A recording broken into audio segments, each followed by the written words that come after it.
Hello students of class 10th ही हो रही है। Hello students of class 7।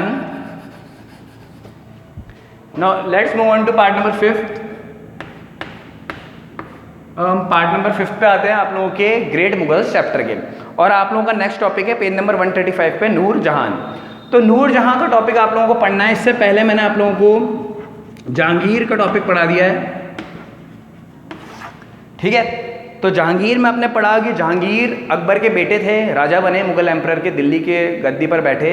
तो उन्होंने अकबर की रिलीजियस पॉलिसीज़ को आगे बढ़ाया। अकबर जैसे एक अच्छे राजा थे, हर धर्म की रिस्पेक्ट करते थे, हर दूसरे मज़हब के दूसरे धर्म के राजा की रिस्पेक्ट करते थे, किसी से युद्ध लड़ना नहीं चाहते थे, फ्रेंडली रिलेशन रखते थे।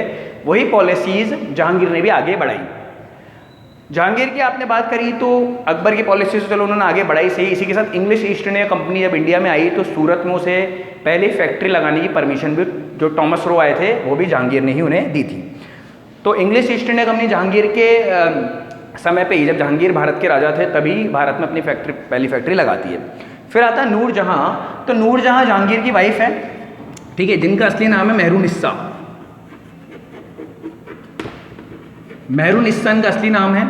नूर जहां नाम जहांगीर ने दिया था, मतलब होता है नूर जहां का लाइट ऑफ द वर्ल्ड। ये इतनी सुंदर मानते थे जहांगीर इन्हें कि ऐसा बोलते थे कि आपके चेहरे से है ना नूर बरसता है, लाइट ऑफ द वर्ल्ड, एक लाइट सी आती है। काफ़ी मतलब उनकी सुंदरता का एक विशेषण, एक परिचय दिया गया था, एडजेक्टिव था लाइट ऑफ द वर्ल्ड नूर जहां। असली नाम मेहरुनिस्सा था। उसके बाद नूर जहां का टॉपिक क्यों आप पढ़ रहे हैं इसमें, क्योंकि नूर जहां एक काफ़ी इंटेलिजेंट और केपेबल लेडी थी। राजा भले ही जहांगीर थे, लेकिन जहांगीर कई बार ऐसा होता था कि अपने कोर्ट में किसी कोर्ट मतलब अपने दरबार में किसी मैटर में अगर उलझ जाते थे तो वो एडवाइस किससे लेते थे, नूर जहां से। तो जहांगीर इनसे एडवाइस लिया करते थे, सलाह लिया करते थे कि कैसे शासन चलाया जाए। तो इतनी इंटेलिजेंट लेडी ये थी कि उस टाइम पे ये वहाँ जब दिल्ली के तख्त पे जहांगीर बैठे थे तो उन्हें एडवाइस करती थी। जहांगीर काफ़ी इजी पर्सन है ना, लग्जीरियस पर्सन थे। लग्जीरियस मतलब कि उन्हें नशे वगैरह की आदत भी थी, ठीक है, और वो काफ़ी आराम से काम करते थे। ऐसा नहीं कि उन्हें जल्दबाजी थी या कोई ऐसे प्रॉब्लम थी अपने किंगडम को लेकर। किंगडम में लेट आना है ना, लोगों की बात मैं यूँ नहीं कह रहा सुनते नहीं थे, सुनते थे, लेकिन हाँ ईजिली काम करते थे। तो ज़्यादातर टाइम पर क्या होता था, नूर जहां ही किंगडम को संभालती थी। मतलब आप ये देखिए कि जहांगीर एक अच्छे रूलर तो थे, ऐसा नहीं कि रूलर अच्छे नहीं थे। अभी एक बेल ऑफ जस्टिस भी उनकी बात आएगी कि बेल ऑफ जस्टिस भी उन्होंने अपने किंगडम के बाहर टांग रखी थी। तो वहाँ से और पता लग जाएगा किस तरीके से जहांगीर का रूल तो काफ़ी अच्छा था, क्योंकि अकबर, जहांगीर, शाहजहां ये रूल तो काफ़ी अच्छे आएंगे, इसमें कोई प्रॉब्लम नहीं है। जहांगीर का रूल अच्छा था, लेकिन जहांगीर काफ़ी आराम से काम करने वाले राजाओं में से रहे। उन्हें काम तो करना है, लेकिन उस समय पे क्या है, इतना दिमाग भी उनका तेज नहीं दौड़ रहा है इतना नूर जहां का दौड़ रहा है। तो नूर जहां काफ़ी केपेबल इंटेलिजेंट वाइफ है जहांगीर की। तो जहांगीर को जब भी कोई मैटर में दिक्कत आती थी वो नूर जहां के पास जाते थे कि मुझे इसमें क्या करना चाहिए, तो वो उन्हें एडवाइस करती थी। तो जहांगीर से ज़्यादा नाम कोर्ट में नूर जहां का चलने लग गया, ठीक है। इससे क्या हुआ, नूर जहां ने क्या किया, ठीक है, तो नूर जहां ज़्यादातर समय पर कोर्ट में रहती थी, जहांगीर गायब रहते थे। नूर जहां ने अपने कोर्ट में लोगों को बांट दिया दो तरीके से, है ना, जो मुझे पसंद है और जो मुझे पसंद नहीं है, ऐसे करके बंटवारा कर दिया।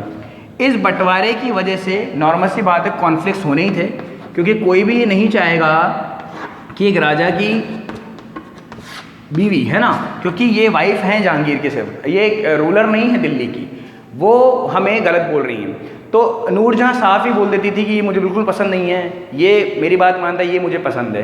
तो धीरे धीरे करके नूर जहां के समय पे दरबार में, कोर्ट में कॉन्फ्लिक्ट्स होने लगे, लड़ाई झगड़े होने लग गए, है ना। अब इसके बाद क्या हुआ, नूर जहां और जहांगीर के बेटे शाहजहां ने खुद विद्रोह कर दिया कि मुझे गद्दी पर बैठना है ना। यानी कि उनके खुद के बेटे भी उनके सगे नहीं थे, वो भी चाहते थे कि पिताजी हटे तो मैं गद्दी पर बैठूं। रिवोल्ट किया, शाहजहां एंड नूरजहां के बीच में रिवोल्ट हुआ। उसके बाद नंबर ऑफ नोबल्स, जितने भी दरबारी थे, वो भी नहीं चाहते थे कि नूरजहां गद्दी पर रहे। तो नूरजहां धीरे धीरे करके अनपॉपुलर हो गई अपने नोबल्स के बीच में, क्योंकि उनके बेटे ने उनके खिलाफ विद्रोह कर दिया, रिवोल्ट किया। नोबल्स भी नहीं चाहते थे, दरबारी भी नहीं चाहते थे नूरजहां कोर्ट को संभाले। इसी बीच क्या होता है, जहांगीर की डेथ हो जाती है एक लंबी बीमारी के बाद, ठीक है। बीमारी से भी वो जूझ रहे थे तो कोर्ट में नहीं आ रहे थे। तो लंबी बीमारी के बाद जहांगीर की डेथ हो जाती है। जहांगीर की डेथ होती है, उन्हें लाहौर में दफनाया जाता है और नूरजहाँ तो फिर साइड में हो ही जाती है। अब नेक्स्ट रूलर आएंगे आपके शाहजहाँ, वो गद्दी पर बैठेंगे। उससे पहले आप लोगों के बुक में टॉपिक है जहांगीर द किंग, है ना, पेज नंबर 136 में। इसमें यही बात लिखी हुई है कि जहांगीर का जो समय था वो काफ़ी अच्छा था। देखिए वापस इसलिए एक्सप्लेन किया गया है क्योंकि नूरजहाँ के टॉपिक के बाद आप ये ना समझ लें कि जहांगीर किसी काम का नहीं था, ऐसा नहीं था। हाँ, बस फ़र्क इतना है कि जहांगीर से ज़्यादा कैपेबल नूरजहाँ थी, इतना हम मान सकते हैं। लेकिन जहांगीर भी अपना काम करते थे, अच्छे से करते थे, अपने नोबल्स का, अपने पीपल का ध्यान रखते थे, अपनी प्रजा का, पूरा लोगों का ध्यान रखते थे। अपने फादर की जो फ्रेंडली रिलेशन की प्रथा थी उन्होंने आगे बढ़ाई, चाहे राजपूत हों या कोई और हो। युद्ध लड़ना भी वो जानते थे, है ना, उन्होंने टाइम टू टाइम युद्ध भी लड़े और जीत के भी दिखाए। राजपूत फैमिलीज़ के साथ मैट्रिमोनियल अलाइंस इन्होंने भी बनाए, है ना, जो शादी करने की प्रथा चली आ रही थी। अकबर ने जोधाबाई से शादी की थी, आमेर की रानी से। ऐसे ही उस प्रथा को, उसको एक ट्रेडिशन को जहांगीर ने भी आगे बढ़ाया।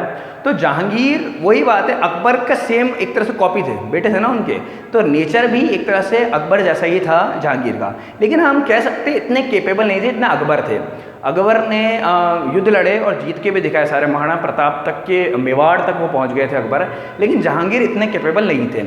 जहांगीर का कोर्ट मोस्टली नूरजहाँ ने ओवरटेक कर रखा था, नूरजहाँ ही सबको संभाल रही थी। लेकिन एक बात जहांगीर की बहुत इंटरेस्टिंग है, इन्होंने एक बेल ऑफ जस्टिस लगाई थी।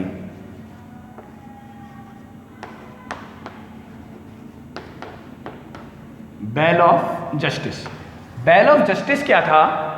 इन्होंने अपने दरबार के बाहर, अपने कोर्ट के बाहर एक बहुत बड़ी बेल टांगी और ऐसा बोला कि मैं राजा हूं, तो आप लोगों को मेरे पास आने में संकोच होता होगा, मेरे पास गार्ड खड़े रहते हैं, मेरे बड़े बड़े महल हैं, तो हो सकता है गरीब आदमी मेरे पास आने से हिचकिचाता हो और हो सकता है मेरे गार्ड उसको रोक भी देते हों। तो इन सब प्रॉब्लम को हटाने के लिए मैं बेल ऑफ जस्टिस टांग रहा हूँ मेरे कोर्ट के बाहर। गरीब हो, अमीर हो, किसी भी जाति का हो, किसी भी धर्म का हो, आपको किसी से ही प्रॉब्लम हो, मुझसे हो, किसी ऑफिशियल से हो, पुलिस से हो, कोर्ट से हो, कोई भी एक प्रॉब्लम हो, तो इस बेल को बजा देना। जैसे ही आप बेल बजाएंगे मैं बाहर आ जाऊंगा और आपकी बात को सुनूंगा। ये जहांगीर ने की थी। ये काफ़ी फेमस हुआ कि एक राजा, है ना, अपने दरबार में बैठना पसंद करता है, जो किसी गरीब से मिलना नहीं चाहता, उसने बेल ऑफ जस्टिस लगाई है ना। क्योंकि बेल ऑफ जस्टिस तो एक तरह देखा जाए तो मुसीबत भी तो है, कोई भी आएगा जल्दी से 2 मिनट घंटे ही तो बजाना है, क्या लगता है ना। लेकिन हाँ, उन्होंने पब्लिक को इतनी छूट दी कि आप आएँ, अपनी प्रॉब्लम्स को मुझे बताएं, मुझसे शेयर करें और हम उसका सोल्यूशन ढूंढेंगे। ये जहांगीर ने किया। तो आप लोगों को यहाँ से पता लगता है कि ऐसा नहीं कि हाँ नूरजहाँ ज़्यादा कैपेबल थी, लेकिन जहांगीर भी अपना काम अच्छे से कर रहे थे। ठीक है, तो अकबर के बाद जो ट्रेडिशन था लोगों का ध्यान रखने का, अच्छे से किंगडम को चलाने का, एक अच्छे इंसान बनने का, वो जहांगीर ने भी कंटिन्यू किया। उसके बाद नेक्स्ट आते हैं आपके रूलर शाहजहाँ। ठीक है, शाहजहाँ गद्दी पर बैठे।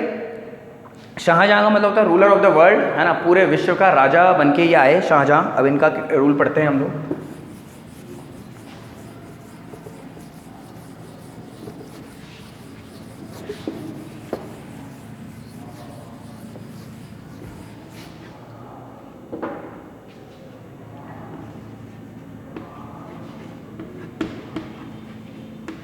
ठीक है, शाहजहाँ का मतलब है रूलर ऑफ द वर्ल्ड, पूरे विश्व का राजा। अपनी फैमिली के खिलाफ, अपने नूरजहाँ के खिलाफ इन्होंने विरोध किया, रिवोल्ट किया और राजा बने। ठीक है, अपने ब्रदर को भी नहीं हराया और रूलर ऑफ द वर्ल्ड कहलाए। इन्होंने बुंदेलखंड के राजा को मारा, पोर्टुगीज पे कंट्रोल किया, अहमदनगर जीता। तो इससे साफ पता लगता है कि शाहजहाँ के अंदर बहुत अच्छी कैपेसिटी थी। इन्होंने अहमदनगर के राजा को हराया, ठीक है, बुंदेलखंड के राजा को हराया। तो इसका मतलब ये है कि एक अच्छे कैपेबल रूलर थे। उसके बाद कहानी आती है कि 1612 में शाहजहाँ की मैरिज हुई मुमताज़ महल से। कब? 1612 में शाहजहाँ की मैरिज किससे हो जाती है? मुमताज़ महल से हो जाती है। ठीक है, शाहजहाँ की मैरिज होती है मुमताज़ महल से। और जब ये इनकी मैरिज होती है तो काफ़ी इनको प्रिय है वाइफ मुमताज़ महल। इनकी डेथ के बाद आप लोगों ने आगरा का ताजमहल सुना है ना, इनकी कब्र है मुमताज़ महल की। वहाँ पे एक सुंदर मेज़ोलियम, एक सुंदर मकबरा बनाया गया है ना, वाइट मार्बल से आगरा का ताजमहल इन्होंने बनवाया, कंस्ट्रक्शन ऑफ अ ताजमहल। जब शाहजहाँ बीमार पड़े उसके बाद इनके बेटे दारा शिको, मुराद, औरंगज़ेब और शुजा के बीच में वॉर ऑफ सक्सेशन चला कि गद्दी पर कौन बैठेगा, जिसमें औरंगज़ेब जीते और उन्होंने खुद को उपाधि दी आलमगीर की, और नेक्स्ट रूलर होंगे आपके औरंगज़ेब। तो आप लोगों को बात समझ में आई, शाहजहाँ का रहना आपको इतना ही ध्यान रखना है। शाहजहाँ मेनली अपने समय पे जाने गए ताजमहल के लिए, है ना। शाहजहाँ ने ठीक है अहमदनगर बुंदेलखंड के राजाओं को हराया। रूलर ऑफ द वर्ल्ड इनके वर्ड का नाम है, इनके नाम का मीनिंग है रूलर ऑफ द वर्ल्ड। 1612 में इन्होंने शाहजहाँ ने शादी की मुमताज़ महल से। मुमताज़ महल की डेथ के बाद इन्होंने वाइट मार्बल से एक सुंदर मकबरा बनाया, नाम था उसका ताजमहल। कहाँ बनवाया? आगरा में। ठीक है, तो ये पूरी स्टोरी आपको ध्यान रखनी है शाहजहाँ की। उसके बाद शाहजहाँ की डेथ के बाद, है ना, इनके 4 बेटे थे, औरंगज़ेब, शुजा, दारा शिको, मुराद। ये चारों लड़े कि दिल्ली की गद्दी पर कौन बैठेगा, जिसमें औरंगज़ेब जीते। बहुत लंबे वॉर चलते रहे, है ना, औरंगज़ेब जीते और लास्ट में औरंगज़ेब दिल्ली की गद्दी पर बैठेंगे। औरंगज़ेब लिखा हुआ है समय 1658 से 1707। और अब इंडियन हिस्ट्री पूरी तरह बदल जाएगी। औरंगज़ेब के साथ आपका ये चैप्टर भी एंड हो जाएगा जो औरंगज़ेब करके जाएंगे। उसके बाद मुगल एम्परर में कुछ खास बचेगा नहीं, है ना। हालांकि मुगल डायनेस्टी लंबी चलेगी अभी, लेकिन औरंगज़ेब के बाद एक तरह से फुल स्टॉप लग जाएगा अच्छे मुग़ल रूलर्स का। इतने केपेबल मुग़ल रूलर्स नहीं आएंगे जैसे अकबर, जहांगीर जैसे। और एक तरह से औरंगज़ेब मुग़ल डायनेस्टी की वैल्यू भी गिरा देंगे हर राजाओं के मन में, पब्लिक के मन में इंडिया में, है ना, कि मुग़ल डायनेस्टी गलत करती है। ये औरंगज़ेब एक तरह से परसेप्शन माना जाएंगे। अभी तक क्या है, लोग मुग़ल डायनेस्टी को पसंद करते हैं। उन्होंने अकबर जैसा रूलर देखा, बेल ऑफ जस्टिस जो कि जहांगीर ने लगाई, फिर शाहजहाँ ने ताजमहल बनवाया। तो अच्छी एक परसेप्शन बना हुआ है, एक अच्छी इमेज है मुग़ल डायनेस्टी की, लेकिन औरंगज़ेब के बाद वो ख़त्म हो जाएगी। ठीक है, वो औरंगज़ेब के समय पे हम पढ़ेंगे कैसे औरंगज़ेब अपने रूलर हैं। ठीक है, उसके बाद आप लोगों को इतनी बात ध्यान रखनी है। तो शाहजहाँ तक हमने एंड करा। शाहजहाँ की डेथ के बाद वॉर ऑफ सक्सेशन हुई कि कौन गद्दी पर बैठेगा, इसकी युद्ध हुए, औरंगज़ेब उसमें जीते और औरंगज़ेब अब नेक्स्ट राजा होंगे, जिसको हम पार्ट नंबर 6 में एक्सप्लेन करेंगे। So okay, thank you.